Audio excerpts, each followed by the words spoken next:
እያሰበች በነበረበት ሰዓት እንግዲህ ድንገት ሰውየው ተከስቶ እንደ አዲስ እያበረታታትና ለተንኮል እያነሳሳት ነው ያለችው ማለት ነው። ቲናም እንግዲህ ሰውየው በነገራት መሰረት ተስማምታ ትሁትን ለማጥቃትና ወይም ደግሞ ትሁትን ለሷ አሳልፋ ለመስጠት እየተዘጋጀች ነው ያለችው ማለት ነው። ሰውየውም እንግዲህ ትሁትን መግቢያና መውጫ አሳጥቷታል ማለት ነው። ሱቅ እንኳን መሄድ እየቻለች አይደለም። ምክንያቱም ከኋላም እየተከተለ ፍርሃቷንን እየጨመረባት ነው ያለችው። እሷም እንግዲህ እዚህ ቤት መኖሬ ትልቅ ችግር አለው ብላ እያሰበች ነው ያለችው ማለት ነው። እንግዲህ ሱቅ እንኳን በሰላም መሄድ ስላልቻለች ይሄንን ቤተሰብ ይጎዳብኛል፣ እዚህ ቤተሰብ ውስጥ መኖሬ ደግሞ ትልቅ ችግር ነው እያለች እንግዲህ ራሷንም እየወቀሰችና ከዚህ ቤት ከቤት ውስጥም ለመውጣት እያሰበች ነው ያለችው ማለት ነው። ስለዚህ ትሁቴ እንግዲህ ከሰውየው ጋር ምን አይነት ሚስጥር እንዳላት ባናቅም ሰውየው ግን ከኔ ውጪ ምንም አይነት ህይወት የለሽም፣ ከኔ ውጪ ምንም ነገር እንዳታስቢ እያለ እየነገራት ነበረ ማለት ነው። እንግዲህ ህይወትሽ መጀመሪያሽም መጨረሻሽም እኔ ነኝ እያላት ነው። እሷ ግን በጣም ጭንቀት ውስጥ ነው ያለችው ማለት ነው። ቤት ውስጥ ገብታ እንግዲህ ችግሯንም ለማንም መናገር አልፈለገችም።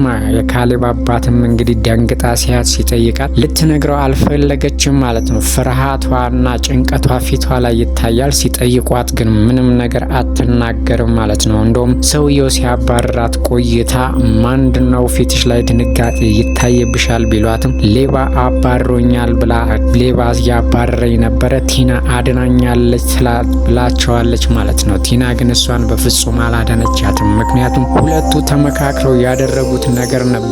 እሱ ያባረራት እያለ ያው ቲና ደርሳ እንግዲህ ወደ ቤት ይዛት ሄዳለች ማለት ነው። ግን የሁለቱ ቅንብር እንደሆነ አላወቀችም ማለት ነው። ደግ የሰራችላት መስላ እንግዲህ ለእሷ እያሰበች እንደሆነ ካሳመነቻት በኋላ አሳልፋ ለሰውየው ልትሰጣት አስባለች ማለት ነው ቲና። ሌላው ካሌብ ነው። ካሌብ እንግዲህ የትሁት ነገር እየሆነለት አይደለም ማለት ነው። ለሱቅ ስትወጣ እንኳን ቅናት እያንጨረጨረው ነው ያለው።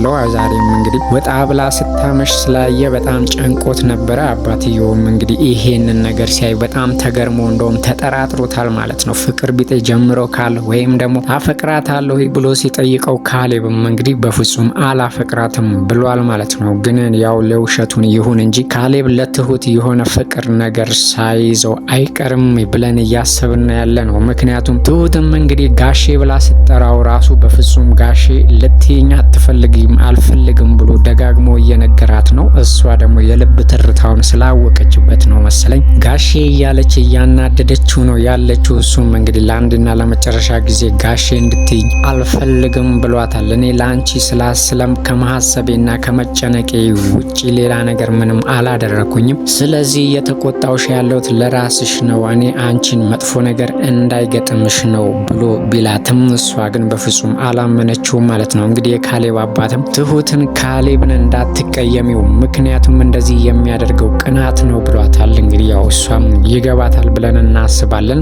ሰው የሚቀናው እንግዲህ በሚወደውና በሚያፈቅረው ላይ ነው ማለት ነው። እሷም እንግዲህ ካሌብን እንደምትወደው እናቃለን። እሷም ያው ብትደብቅ ዛሬ ላይ እንግዲህ የሰጠውሽን ስጦታ ለፍቅረኛሽ ስጪ ብዬሽ ነበረ ቢላትም እሷም ፍቅረኛ ስለሌለኝ ነው የመለስኩልህ ብለዋለች። እሱም እንግዲህ ማንም አጠገቧ እንደሌለ አውቋል ማለት ነው። ያው ካሌብ እንግዲህ አሁን ላይ ለትሁት ያለው ነገር እየጨመረበት ነው ያለው ማለት ነው። ወጣ ብላ እንኳን ትንሽዬ ከቆየ ጭንቀት በጭንቀት ነው የሚሆነው ማለት ነው። ስለዚህ ካሌብ ትሁትን በጣም ይወዳታል። ያው እንግዲህ ፍቅሩን ባይገልጽላትም ግን በተዘዋዋሪ እያሳያት ነው ያለው ማለት ነው። ቲና እንግዲህ አሁን ላይ ያው ቲቪቲ የወጠራት ነው የሚመስለው። ምክንያቱም ያ አጋቹ ሰውዬ ብሬን አምጪ ሲላት እንግዲህ እያሾፈችበት ነው ያለችው። እንደውም 1 ሚሊዮን ቦታ ሳልቆራርጥ ከአጠገቤ ልትጠፋና ስልኬ ላይ ባትደውል ደስ ይለኛል ብለዋለች። እሱም እንግዲህ ያው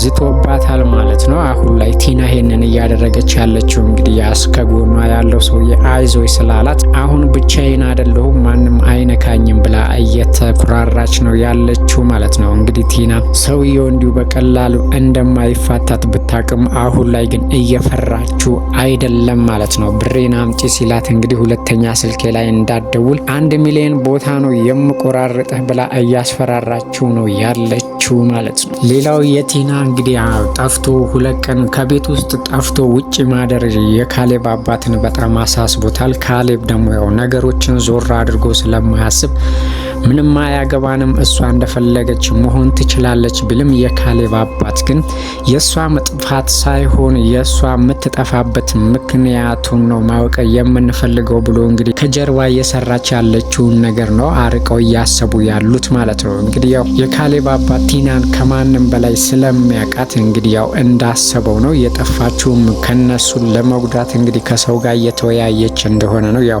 ሰውየው አስገድዶ ቢወስዳትም ማለት ነው። እንግዲህ የካሌብ አባት አሁንም ላይ የቲና ከቤት ወጥቶ ውጪ ማደር በጣም አሳስቦታል። ሁኔታዋ በሙሉ እያሳሰባቸው ነው ያለው። እንግዲህ ዳኒን አሁንም እንደተለመደው ከስሯ እያልክ የምታስበውን ነገር ልትነግረን ይገባል ብሎ ድጋሚ ስራ ተሰጥቶታል ማለት ነው። እንግዲህ ዳኒ አሁኑ ውጥረት ውስጥ ሊገባ ነው ማለት ነው። ኤደንን ከሷ ጋር ካየችው በጣም ይቅርታ አታረግለትም እንደምትከፋበት ስለሚያቅም እንግዲህ ለካሌብ አባት እኔ ከሷ ጋር ድጋሚ መመለስ አልፈልግም መባከንም ቢለው ያለውን ነገር ለኤደን እኔ እነግራታለሁ፣ አንተ ግን አሁንም ስራህን መቀጠል አለብህ ብሎታል ማለት ነው። እንግዲህ አሁንም ቲና ዳኒን በጣም ስለምትወደው ያው ሚስጥሩን እንግዲህ ተደብቆ አናቅም። አሁን ላይ ግን እንግዲህ ያው ከሰውየው ጋር እየሰራች ያለችውን ነገር ማንም አላወቀባትም። እንግዲህ ዳኒንም ለማታለል እየሞከረች ነው ያለችው ቲና ማለት ነው። ያው